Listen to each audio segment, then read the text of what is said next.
Good morning, Minecraft, and welcome to the world of Archespore. Hello, this is One Wolf, and welcome back to my world of Archespore.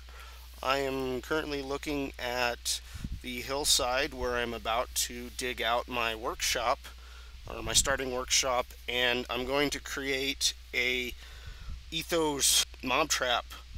I need a mob trap in order to kill creepers quickly and collect as much gunpowder as I can so I can create a lot of TNT. The reason I need a lot of TNT is so that I can dig out the insides, or gut out the insides of this mountain hillside, so that I can build a mansion out of it, or my main base. So I'm going to clear out this whole thing and make a main base out of it. But first, I need some TNT. So the very first thing I need to do is set up a workshop. I need to chop down some trees and dig some holes and make a mob trap. So I'm going to now skip ahead to the current state of my workshop, and I'll show you around the mob trap. Okay, be right back. Okay, I have skipped ahead. Actually, I'm jumping back and forth between saves. This is about two and a half weeks into my project. That's the earliest backup that I've got. So I can't show you how it looked in my first week because I don't have it. So this is what I've got right now. I've built a little cobblestone house. I've cleared some of the terrain, and I really like watching the sun come up through that arch. But so I'm gonna start by showing around my just really basic workshop, and then take a look at the mob trap, and hopefully we will be able to have enough time to look at the passive mob spawner that I have. All of this work, the mob trap and the passive mob trap, were inspired by Etho and Etho's channel. So I want to give him a lot of thanks and a lot of credit for all the inspiration and tutorials that he's been given. So here is my shop. That passage leads down to the heart of the mob trap, as well as up to my viewing area. This is a section of my shop for wood products. I have woods and signs and lumber and sticks in here. There's a workbench. This is a general collection of stuff. And here's my second collection. I've actually found a few diamonds while I was digging out my mob trap. A lot of cobblestone, a lot of dirt, gravel. Yes, I keep my gravel. I do not throw it away. I took a long walk and did some exploring in the world. I wanted to see how far I could go, and I walked out to coordinates 2000, or positive 2000, positive 2000, and along the way I found 6 pumpkins, which is not a lot. So here's some cobblestone. I'm turning it into clean stone, baking some glass, have a pork chop set up. Here's 2 other glass baking, and a little automatic door. And here is my monster trap. Etho calls it his mob-evator. It's a monster elevator.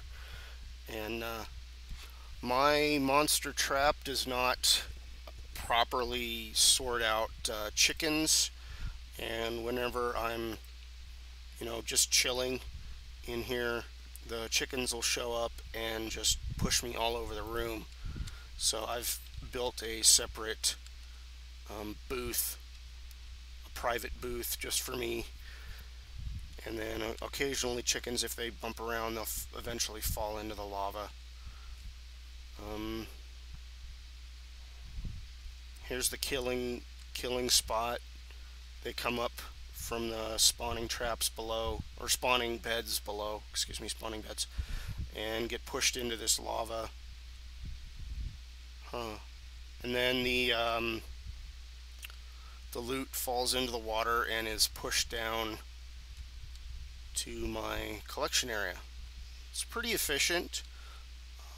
I still haven't lit up all of the tunnels around, and I'm going to take a look at my lumber area to see if, yeah, I've got a lumber collection area, and then I turned this lake into a reed farm, or a sugarcane farm. So it's pretty useful. So here is where mob loot gets stored. Found a couple of slimes down in my mine. String and wool I'm putting together because string turns into wool. Through this door and down the stairs is another monster trap, also inspired by Etho. It's welcome to my squid room. This is squid room number 1. This trap was inspired by Etho. He has some a squid collection farm in his main base, and I took some of his ideas, and looky there, we got squid. They fall down from my lake above and come down here. I'm gonna be nice and leave them alone. Okay, so the next thing we're gonna take a look at is the actual mob spawning beds themselves, and they are way down deep below the surface. My whole mob trap system is hidden underground. That's the way I like it. So this is right beneath the killing spot, whatever that is called. Maybe another point to edit. So, and it goes all the way down to my spawning beds. So I started by digging out just this walkway to get as far down as I possibly could. And it looks like I filled it in with some dirt. And I also set up a small workstation down here so that I could craft all of the signs, the ridiculous amount of signs that this trap uses. And I have this area sealed off so that it's completely dark. I just saw a recent video from Etho where he talks about his spawning beds and some of the tests that he's done, and he's discovered that monsters actually have a higher spawn rate in an absolutely zero light level area. So I've got to make sure that this place is completely sealed off and totally dark. So these are 14 by 14 spawning pads. In Brenny Beast's tutorial, this is how he builds his. I believe Etho has 6 by 6 or 7 by 7 pads. He also has a way to turn on and off spiders, which is pretty cool. So this is my workstation, my sign creation, and I've got buckets of water here too. One thing that my mob trap differs from Etho's is that I have not just one spawning pad floor. I have 3. Um, he mentions a couple of ways that you can increase your rate of monster spawns.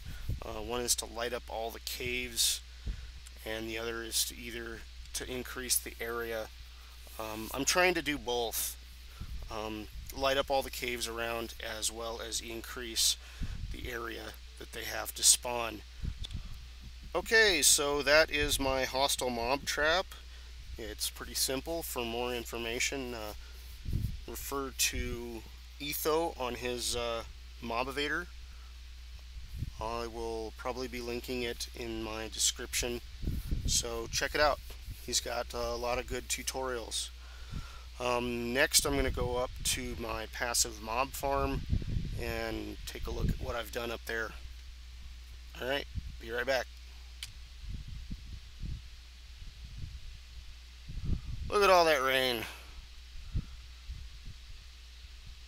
Sometimes the weather here is pretty cool. Sometimes it's just annoying. And there it goes. No more rain. So this is my passive mob farm, I call it. It's not extremely efficient. I haven't cleared all the grass in the surrounding area, but I do get a fair number of pork chops and leather. And also because I'm killing things with lava, I do get a nice amount of cooked pork chops. So it works pretty well. The only thing is I've got to add a chicken removal system. Saw a nice demo on that from Etho. So I'm eventually going to put in a chicken remover, but just haven't gotten around to it yet. Been working on other projects. Okay, so I've got these large pads of grass. The bridges don't interfere with the spawn rates, and I'm still able to walk around. Planted some trees. During the night, I do get monsters, zombies and skeletons, and the occasional creeper coming down from up here, because I haven't lit it up with torches or anything. Not sure what else to do with it, but I've got this this too high wall here and a little stair stepping on the outside, so you can get up to the farm, but once you're in it you shouldn't be able to get out. I did build a little step here for myself. Occasionally I need to go down and fix things, so I built a little stair. It's the only place mobs can get out, so I think it works fairly well for my purposes. I do need to start considering collecting more wool. I have a project in planned, possibly work on it this weekend, and I need a lot of red wool. I'm going to need to collect a lot of roses as well. Alright, believe that is it for now. That's my shop, my mob trap, and my little farm.